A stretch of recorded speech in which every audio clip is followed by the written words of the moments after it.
The real story. Jeanne Ives continues on AM 560. The Answer. All right, welcome back. Thanks for joining me tonight. The phone number here, 312-642-5600. Listen, I don't think we're ever going to be for a lack of news, given what Trump has been doing. I mean, his first week has just been monumental. It's just amazing.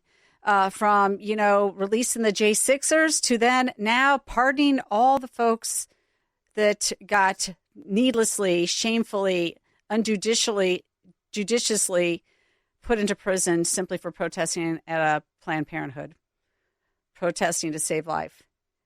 And, fortunately, our vice president, he's very pro-life too, and he stood outside the March for Life, and here's a little bit of what he had to say. With his return to office, no longer will the federal government direct FBI raids on the homes of people like Mark Houck and other Catholic and Christian activists who are fighting for the unborn every single day. And no longer will our government throw pro-life protesters and activists, elderly, grandparents, or anybody else in prison. It stopped on Monday, and we're not going to let it come back to this country. Instead, and I know you all saw the news, the 47th president has already issued pardons to those unjustly imprisoned. And I want to be clear that this administration stands by you, we stand with you, and most importantly, we stand with the most vulnerable and the basic principle that people exercising the right to protest on behalf of the most vulnerable should never have the government go after them ever again. Wow. Boy, you do feel like a lot has happened in 1 week, and look what can happen with the right leadership. And so here to discuss the pardoning of these peaceful protesters, because he was involved in the actual legal action, is my good friend Tom Olp from the Thomas More Society. I've known Tom quite a while. His youngest child is the same age as mine, and they went through school together. So, Tom, thanks so much for joining me on the program tonight. I appreciate it. Thanks for having me, Jeanne. It's great to be here. I was there in D.C. listening to J.D. Vance, and what a rousing speech he gave. And President Trump also recorded a speech and delivered it at the rally before the march. Really wonderful. A couple of years ago, President Trump actually came to the march in person. He was the first president to do that. Yeah, I know. I know that some pro-lifers had, they were feeling a little bit squishy about him as he started to equivocate on some of the harder stances that he had taken. But he basically said it's Roe v. Wade, which is what you've wanted for 50 years, is returned to the states. And you know what? I think that's true. I mean, honestly, what do you do when we are such a divided nation on this issue, and we shouldn't be, especially when Europe has much more common sense rules about it. Honestly, I'm pro-life too. I don't believe in it either, but we live in a republic here, and so we don't get to make all the decisions ourselves. So I think he did. He basically did what he could. And if he had not, Tom, can you imagine the anguish of the people that you represented looking at years more in jail for simply peacefully protesting? Well, Lauren Haney, whom we represented in D.C., she got 10 years. 10 years. She's been in jail. She's been in jail now for a couple of years. So, you're absolutely right. It's important that President Trump did this, and what an injustice it was. It was just one of the reasons he did it. It's another example of the weaponization of law. Mm-hmm. And he was on the receiving end of that so many times, during his presidency and in the 4 years after it. And what happened after the Dobbs case was the Biden Justice Department's, to cozy up to their base, said, well, we'll start suing these people under the FACE Act, these pro-lifers. They had never done that before. And they coupled it with the Ku Klux Klan Act, which is a conspiracy act to up the penalties for it. And so they went after maybe 25 people. We represented quite a number of them. Another guy we represented was a guy named Paul Vaughn, a pastor, who a couple of years ago, he just went there to pray. He didn't even do any obstruction or anything, but he wasn't convicted. He wasn't even charged locally. And so after Dobbs, the Justice Department went after him and convicted him in a trial. So he did nothing wrong, no violence, no obstruction, nothing. But because there was a picture of one of the other defendants having his arm around his shoulders, they said, "Oh, you're part of the conspiracy, so you're going at it too." So anyway, we were in we do a Law of Life summit on Thursday, and we're giving this Law of Life summit and talking about the FACE Act issues. And all of a sudden, we get a text saying, "Oh, by the way, President," and we had Paul Vaughn right there. "Oh, President Trump just pardoned Paul Vaughn." So it was a tremendous, joyful experience for us. And then, of course, President Trump pardoned all 25 or thereabouts, give or take a few people. There's actually a couple of people who didn't want pardons because they want to take this case up on appeal to try and get it declared unconstitutional. And that's the Freedom of Access to Clinic Entrances, the FACE Act. So, right. Tom, if you could hold on just for a couple minutes, we're going to take a short break, and I want to talk to you a little bit more about that, if that's okay. Okay, sure. Great. Thank you. We'll be right back.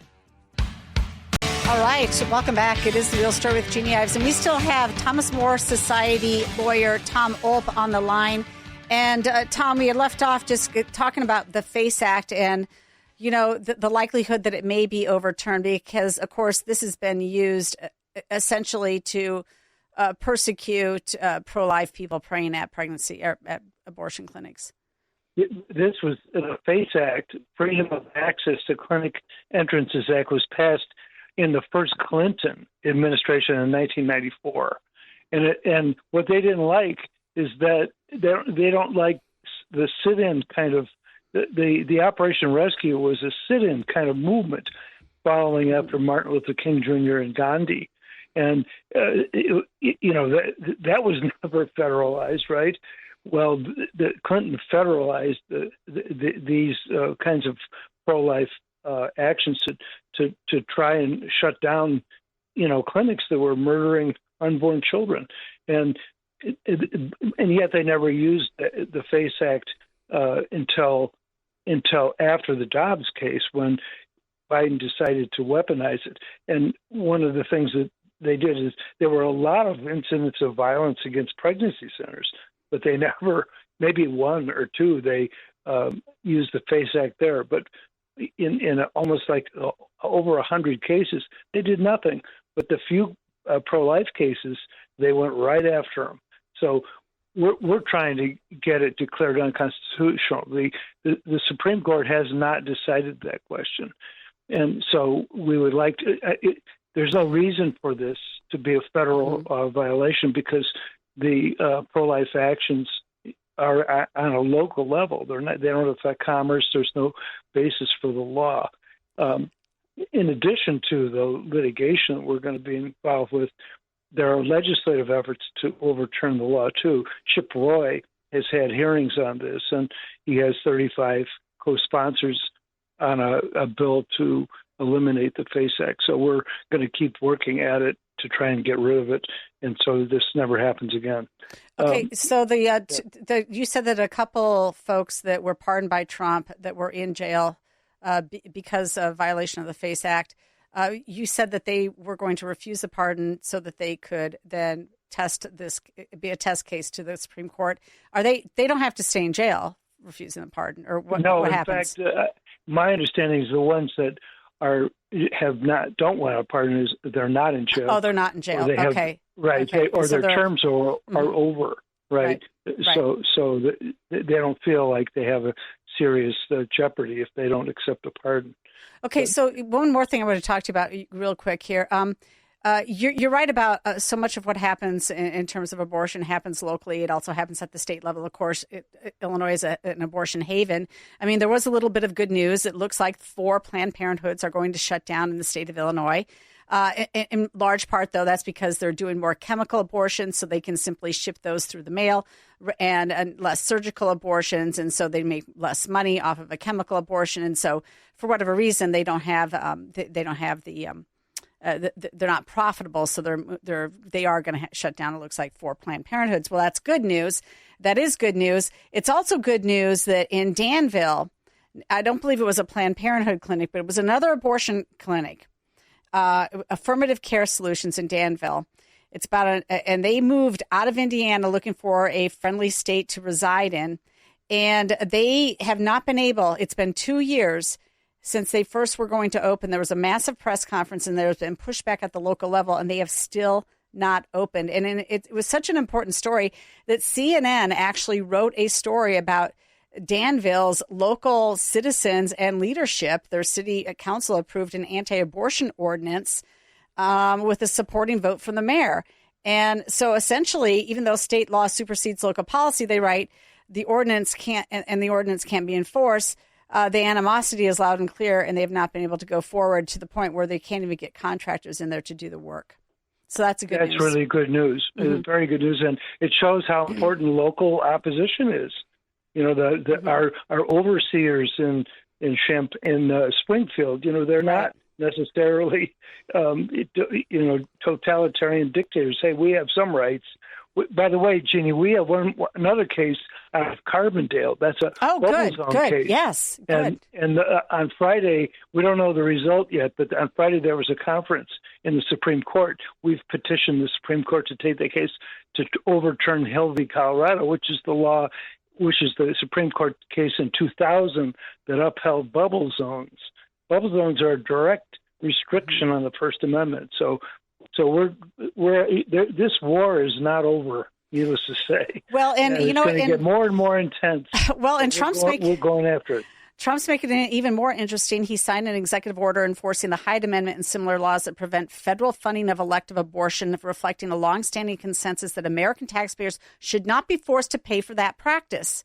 By that order, Trump revoked 2 Biden-era orders expanding the access of abortion, accusing the previous administration of disregarding this established common sense policy. Of course, everything that he does is common sense. He also reinstated the Mexico City policy, which ensures that no U.S. taxpayer money supports foreign organizations that perform or actively promote abortion in other nations. This is great news. Right. Henry Hyde, by the way, as you know, yes, is from Illinois. Yes. Back in an era when people could be pro-life here. Yes. So we need to work towards that aim. The other thing that was announced on Friday. By the way, instead, the 6th district has like the atheist Sean Caston, the biggest pro-abort out there. Right, and they go from Henry Hyde to somebody like Sean Caston. Oh, well. Yeah, okay. Our state is really. Yeah. But one more thing, Jeannie. Yes. On Friday, Chad Mazzell, who works at the Justice Department, said, and furthermore, I'm not going to allow any more these FACE Act cases except in extraordinary circumstances, and you will dismiss all the ones you have currently pending. So we represent several other people in other cases that haven't gone to judgment. So we're going to be clean of those cases too. So that was also great news. Well, Tom, thanks so much for coming on and giving us a lot more insight into what Thomas More Society is doing to protect these pro-lifers and protect common sense rules and protect taxpayers from having to fund this stuff and everything else. You guys are a light in the deep, darkness of the state of Illinois. And I do point out again, this is another one of those absolutely fantastic organizations that's centered in Illinois. They're headquartered in Illinois. And they're doing all the work that so many Illinoisans reject, but yet we have leadership that is all in for some of the most evil things. So, Tom, I want to thank you so much for being on tonight. Yes, and you're a light in the darkness. Keep at it. Will do. Okay, we'll be Great to talk to you. Yes, great to talk to you. We'll be right back. This is The Real Story with Jeanne Ives. Don't go away. I have